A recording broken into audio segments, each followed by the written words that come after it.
Hello YouTubers and welcome to another Monday, another beginning of the week, another Soup Monday, another Motivation Monday, another just Monday.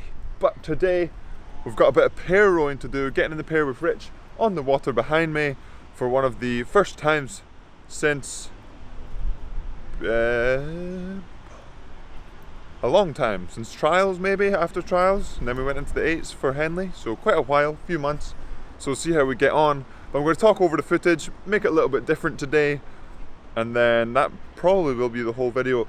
And I want to take this opportunity to say thank you to everyone that's supported me up to this point. I was watching some videos yesterday, going through some of my earlier ones, and it's been an awesome journey, and I'm looking forward to it going forward as well. But now it's time to get into the club, get changed, and get onto the water. Oh yeah! And as you can see, we are just putting the boat onto the water. The water's looking good, but the cloud has drawn over a little bit. Hopefully we stay dry for the outing, but the weather looks okay. And like I said, it's our first time on the water in this pair on the Henley stretch for quite a while. I can't really remember the last time I was on the stretch itself, let alone the stretch itself in a pair. So we had a couple of pair rows in Bath with Charlie, but now it's a little bit different on the water. The water at Bath is outrageously still compared to the water at Henley, and obviously it is still amazing water, especially compared to places like the Tideway and whatnot as well. So as you can see now, we are a little bit wobbly. Rich hadn't been in a pair for a while, longer than me, and I've been in the pair in and out with Charlie for a couple of sessions, so that kind of got me used to it quicker. And as you can see, just a little bit wobbly as we build up the slide together, but as you'll see, we'll build up through the slide and get to full slide obviously, and it'll start coming together nicely, and the water as well is great for our sort of first session in the pair.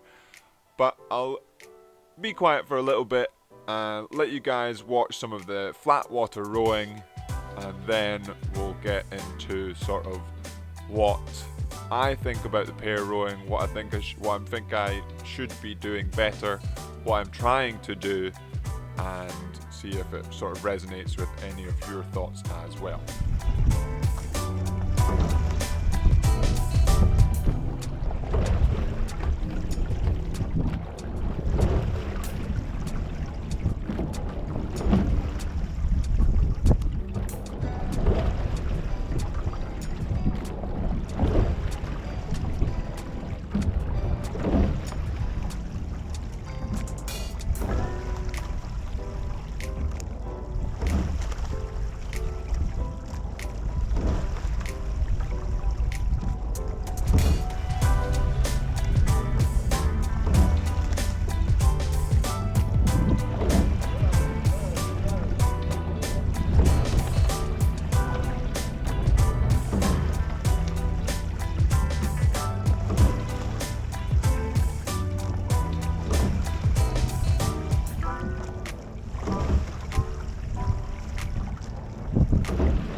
And we have made it to just down the bank. We've got some really nice water, and as you can see, we're just being, or trying to be, nice and relaxed as a big problem there. But what I'm trying to focus on is trying to keep the hands steady, so bringing it into the finish there, and then as you can see, there's a little bit of dip with the hands, so around the conveyor belt, even if it does cause a wobble, down with the hands, and then trying to keep a sort of steady level with the hands, so it gives my bowman something to sort of consistently read.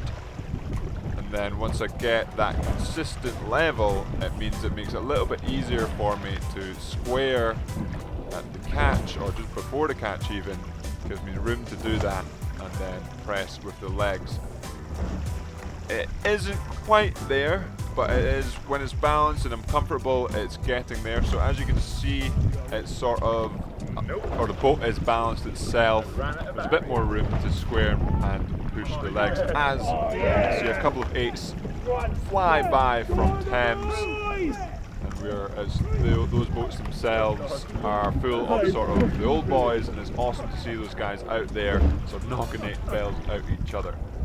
But we're coming up to the island, and we're going to be doing a little bit of a sort of higher rate, and I want to see the sort of difference between doing the higher rate and sort of the paddling. So focusing on making that shape around the back end, holding that shape, and then giving myself space to make the connection around the catch as we build up the rate. Now let's see if I can hold that while we increase the rate. So below 30, but usually what happens when you increase the rate, for me, is almost decreasing the time you have to focus and increasing or decreasing, and again, the potential to do things wrong. So you're less likely to think too much and sort of complicate things.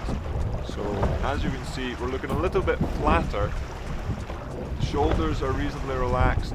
We're pushing out the finish pretty close together, apart from a little bit dips here and there as we come back down the rate. But a little bit flatter as we are sort of focusing less on the little things and just making sure we're moving the boat together. But I've been focusing on quite a lot on the rowing machine to make sure I'm connected off the front and keeping the arm straight so I can push right through the drive. And that's kind of similar to what I'm focusing on in the pair here, but as always, the rowing machine is very stable. It's not moving around, unlike in a boat, as we try and turn around the island in one go without stopping. The water and all the variables come into play when you're in a boat, and so it isn't just quite as easy as keeping the arms straight. Obviously, I am trying to keep the arms straight, but it also means making this shape that I'm talking about, making sure I'm nice and connected as well, will help keep those arms straight as well, as we unfortunately do not make it round the corner in one go. But the focus is still there of keeping those arms straight, keeping press through the entire drive together in the pair, as just the same as it is on the erg with the arms straight. But again, it's more of the next thing I need to focus on, because right now, being out of the pair for so long, the focus really needs to be back on a little bit of the basics, just so I can work up to the more complex sort of keeping the arms straight, because you can't really keep the arms straight and be connected if the blade isn't in the water properly at the catch. So now we'll paddle off here from the island and head back to the club, nice and safe, and I'll see you back at the dock.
we've made it off the water. Pretty good session with Rich. Good to be back on the Henley stretch. But now it's time to go fuel up, because remember, food is fuel. And we've made it into the crew room to fuel up after the session to end the beginning of the day. And Yam agrees, fuel is very important. We've got the breaded egg toast today to fuel up, but that will be it for today's episode. Yam squad, hopefully you've enjoyed it. And as always, remember to subscribe if you haven't already. Hit that like button and have a good one.